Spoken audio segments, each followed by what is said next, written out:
Assalamualaikum warahmatullahi wabarakatuh. Halo guys, kembali lagi di my channel Cara Gue.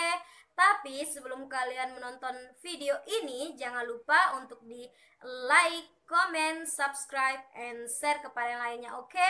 Nah, jadi gue akan berdiskusi mengenai keutamaan dan keistimewaan sholat 5 waktu. Sholat merupakan kewajiban bagi tiap muslim yang sudah akil baligh. Sholat bukan hanya rutinitas ibadah yang dikerjakan 5 waktu dalam sehari, sebab sholat menjadi bukti keimanan dan ketaatan seorang muslim dalam menjalankan perintah Allah. Sholat dapat menghapus dosa-dosa kecil dan ampunan dari Allah. Kita sebagai manusia biasa tidak luput dari salah dan dosa. Dalam Al-Quran, Allah berfirman, "Maka dirikanlah sholat itu sebagaimana biasa. Sesungguhnya sholat itu adalah fardu yang ditentukan waktunya atas orang-orang yang beriman." Quran Surat An-Nisa ayat 103. Sholat fardu yang wajib dikerjakan oleh segenap umat Islam adalah sholat 5 waktu, yaitu sholat zuhur, asar, maghrib, isya, dan subuh. Nah, ada banyak keutamaan menjalankan ibadah sholat fardu. Yang pertama, mengingat Allah. Dalam Al-Quran, Allah Subhanahu wa Ta'ala berfirman, "Maka dirikanlah sholat itu sebagaimana biasa. Sesungguhnya sholat itu adalah fardu yang ditentukan waktunya atas orang-orang yang beriman." Sholat merupakan jembatan dan untuk mengingat Allah dengan senantiasa menyebut asmanya dalam sholat. Aktivitas zikir merupakan manifestasi dari kecintaan seorang hamba kepada Allah.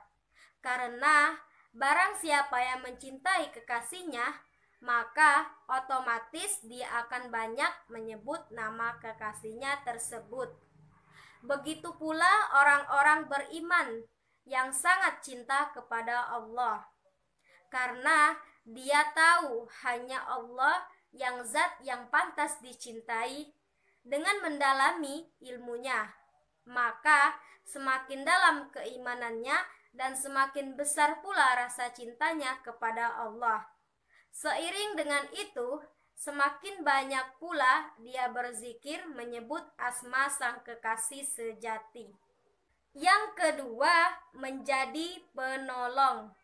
Hai orang-orang yang beriman, jadikanlah sabar dan sholat sebagai penolongmu. Sesungguhnya Allah berserta orang-orang yang sabar. Quran Surat Al-Baqarah 153. Nah, melalui ayat ini Allah Subhanahu wa Ta'ala menjelaskan perihal sabar dan hikmah yang terkandung di dalam masalah menjadikan sabar dan sholat sebagai penolong serta pembimbing.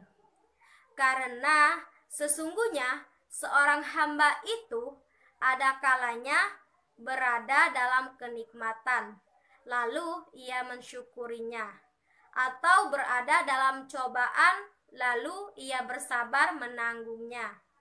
Dalam sebuah hadis disebutkan bahwa Rasulullah Shallallahu Alaihi Wasallam apabila mendapat suatu cobaan, maka beliau mengerjakan sholat.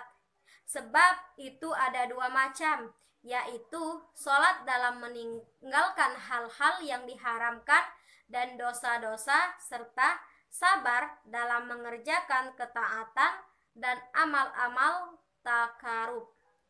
Jenis yang kedua inilah yang lebih utama, mengingat ia adalah tujuan utama.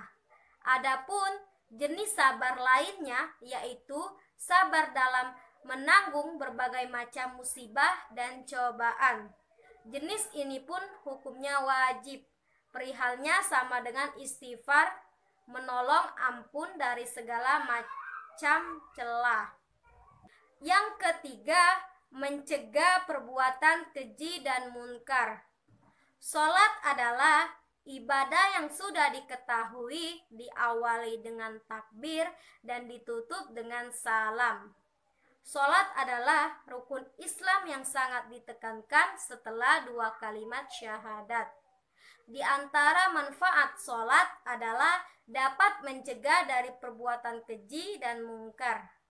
Allah berfirman, sesungguhnya sholat itu mencegah dari perbuatan-perbuatan keji dan mungkar. Quran Surat Al-Ankabut 45. Sholat itu mengandung 2 hikmah, yaitu dapat menjadi pencegah diri dari perbuatan keji dan perbuatan mungkar.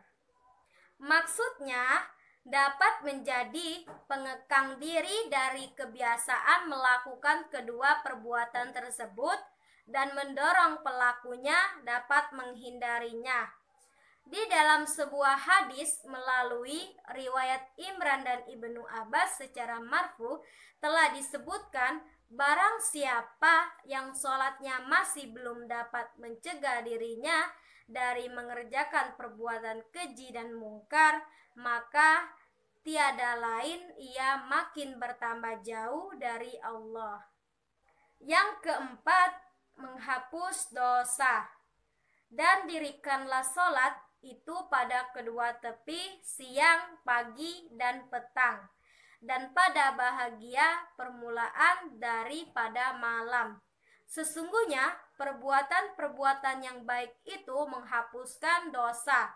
Perbuatan-perbuatan yang buruk itulah peringatan bagi orang-orang yang ingat. Quran Surat Al-Hud 114. Sesungguhnya mengerjakan perbuatan-perbuatan yang baik itu dapat menghapus dosa-dosa yang terdahulu, seperti yang disebutkan di dalam sebuah hadis. Rasulullah Shallallahu Alaihi Wasallam bersabda, tidak sekali-kali orang mukmin melakukan suatu dosa kecil, lalu ia melakukan wudhu dan sholat 2 rakaat, melainkan diberikan ampunan baginya atas dosanya itu. Bahkan tidak ada satupun manusia yang bersih dari berbuat dosa. Lebih lagi, manusia dilahirkan di dunia ini untuk menghadapi berbagai ujian dan cobaan, godaan dan gangguan, serta tantangan dan hambatan. Karenanya Allah yang Maha Pengampun lagi Maha Penyayang senantiasa memberi kesempatan kepada manusia untuk bangkit meneruskan perjalanan menuju keridhoannya. Untuk itu, Allah sangat mempermudah tobat seorang hamba yang berdosa, selama dosanya itu tidak terkait dengan hak-hak anak Adam, seperti dosa perampokan, pencurian, dan korupsi. Pertobatan tidak perlu upacara khusus, mendatangi kiai, apalagi membayar dalam hal ini. Allah Subhanahu wa Ta'ala telah mengaruniai setiap manusia kekuatan batin berupa kesadaran yang selalu timbul dalam hati setiap manusia yang melakukan kesalahan serta penyimpangan. Allah Subhanahu wa Ta'ala berfirman, dan juga orang-orang yang apabila mengerjakan perbuatan keji atau menganiaya dirinya sendiri, mereka ingat Allah lalu memohon ampun terhadap dosa-dosa mereka, dan siapa lagi yang dapat mengampuni dosa selain daripada Allah. Dan mereka tidak meneruskan perbuatan keji itu, sedangkan mereka mengetahuinya. Dan yang kelima, bentuk syukur kepada Allah. Di antara perintah terbesar yang dilakukan seorang muslim setelah bertauhid kepada Allah adalah melakukan sholat. Sudah selayaknya pengakuan akan nikmat Allah serta kebaikannya diwujudkan dengan melaksanakan sholat. Karena dalam sholat terdapat ruku, sujud, dan kedudukan hati. Serta kita melakukan sholat berarti kita sudah bersyukur kepada Allah bahwa kita merasa diawasi olehnya. Jadi, kalau kita tidak melaksanakan sholat, maka kita tidak bersyukur pada Allah dan telah mengkufurkan nikmat. Di antara para ulama ada yang berpendapat bahwa orang yang meninggalkan sholat telah keluar dari Islam. Sholat merupakan tiang agama. Jika tidak dilaksanakan, maka agama akan roboh. Sholat merupakan perkara yang pertama kali akan dihisab pada hari kiamat, sebagaimana sabda Rasulullah SAW, perkara yang pertama kali dihisab dari seorang hamba pada hari kiamat adalah sholat. Apabila sholatnya baik, maka seluruh amalnya baik. Apabila sholatnya buruk, maka seluruh amalnya pun akan buruk. Nah, itu dia diskusi gue kali ini. Semoga bermanfaat buat kalian semua dan juga saya. Dan jangan lupa video ini untuk di like, comment, subscribe, and share kepada yang lainnya. Oke? Assalamualaikum warahmatullahi wabarakatuh.